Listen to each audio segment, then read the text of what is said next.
छत्तीसगढ़ में इस वक्त एक बड़ा शिक्षा विवाद सामने आया है। एक ओर सरकार स्कूल शिक्षा प्रणाली को बेहतर बनाने के लिए युक्तियुक्तकरण की बात कर रही है, तो वहीं दूसरी तरफ विपक्ष और शिक्षक संगठनों का आरोप है कि इसके नाम पर 4 से 5 हजार स्कूल बंद किए जा रहे हैं। क्या है पूरा मामला, जानेंगे इस रिपोर्ट में, जिसके लिए आपको ये वीडियो पूरा देखना होगा। नमस्कार, मैं हूं आपके साथ रागनी वर्मन और आप देख रहे हैं सीजनल लाइव। चलिए वीडियो की शुरुआत करते हैं। क्या है युक्तियुक्तकरण?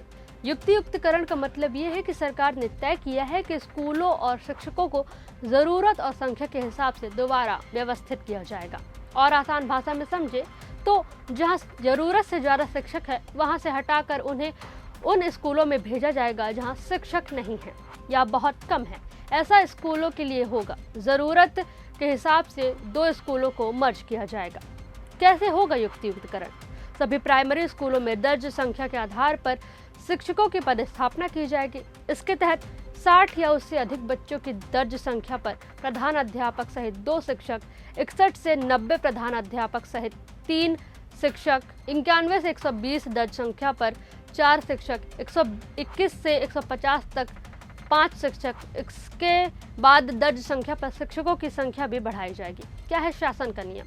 शासन के नियमों के अनुसार ऐसे स्कूल जो एक ही प्रांगण में संचालित हैं और उनमें छात्रों की संख्या कम है, उन्हें बंद कर दूसरी शाला में मर्ज किया जाएगा। मर्ज सिर्फ बच्चे होंगे, वहां पदस्थ शिक्षकों को दूसरी जगह ट्रांसफर कर दिया जाएगा। वही ऐसे स्कूल जहां तय सेटअप से अधिक टीचर है, वहां से अतिशेष शिक्षक को सेवा काल के अनुसार ट्रांसफर किया जाएगा। मतलब सबसे जूनियर शिक्षक को वहां से जाना होगा। युक्तियुक्तकरण का लाभ: शिक्षक विहीन एकल शिक्षकीय विद्यालयों में अतिशेष शिक्षकों की तैनाती संभव होगी। अतिरिक्त शिक्षक की उपलब्धता बढ़ेगी। स्थापना व्यय में कमी आएगी। एक ही परिसर में पढ़ाई की निरंतरता से बच्चों के ड्रॉप आउट में कमी आएगी। लगभग 89% बच्चों को 3 बार अलग अलग स्तरों पर प्रवेश लेने की आवश्यकता नहीं होगी। छात्र ठहराव दर में वृद्धि होगी। मजबूत अधोसंरचना प्रदान करना सुगम होगा। युक्तियुक्तकरण से बच्चों की पढ़ाई होगी प्रभावित। प्रदेश के शासकीय स्कूलों में युक्तियुक्तकरण की प्रक्रिया शुरू की गई है। शिक्षक संगठनों ने इसे त्रुटिपूर्ण बताया है। सरकार की मंशा शिक्षा व्यवस्था सुधारने की है, लेकिन मौजूदा प्रक्रिया से पढ़ाई प्रभावित हो रही है।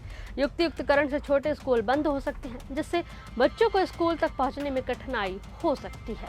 छोटे स्कूल बंद होने से बच्चे बड़े स्कूलों में चले जाएंगे, जिससे वहां कक्षा में भीड़ हो सकती है और शिक्षकों को बच्चों की व्यक्तिगत देखभाल करने में मुश्किल हो सकती है। छोटे स्कूल बंद होने से कुछ बच्चों को स्कूल छोड़ने के लिए मजबूर होना पड़ सकता है, क्योंकि उन्हें स्कूल तक पहुंचने या वहां रहने के लिए कठिनाई हो सकती है।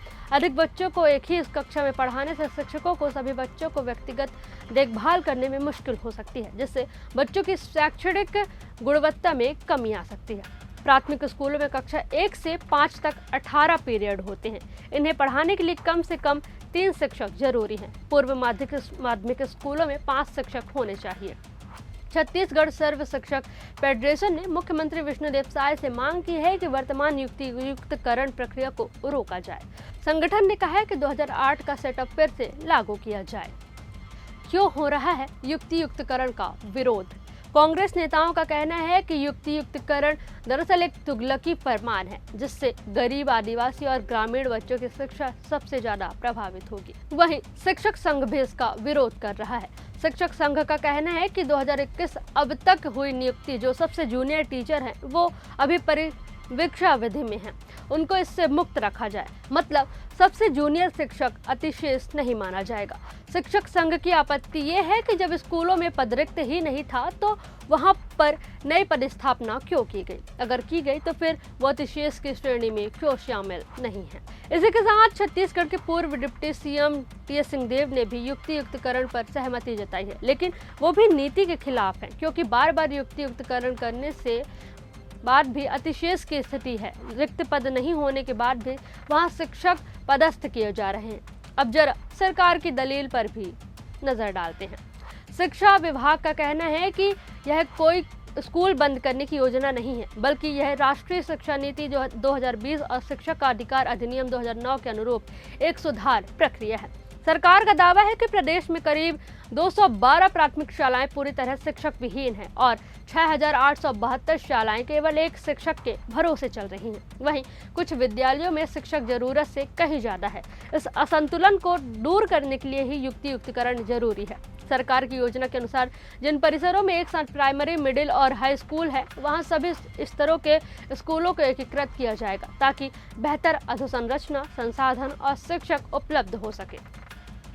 सरकार यह भी कह रही है कि किसी भी शिक्षक की नौकरी नहीं जाएगी और स्कूलों को बंद नहीं किया जाएगा, लेकिन कांग्रेस और एनएसयूआई इसे एक राजनीतिक और सामाजिक मुद्दा बना रहे हैं। उनका सवाल यह है कि जब स्कूल बंद हो रहे हैं तो 67 शराब दुकानें क्यों खोली जा रही हैं? क्या सरकार शिक्षा से ज्यादा शराब को प्राथमिकता दे रही है? फिलहाल सरकार और विरोधियों के इस तकरार के बीच सबसे बड़ा सवाल ये है कि क्या इससे वाकई शिक्षा की गुणवत्ता सुधरेगी या फिर हजारों बच्चों का भविष्य अधर में लटक जाएगा? इस खबर पर आपकी क्या राय है, हमें कमेंट बॉक्स में जरूर बताएं। वीडियो को लाइक, शेयर व चैनल को सब्सक्राइब करना ना भूलें।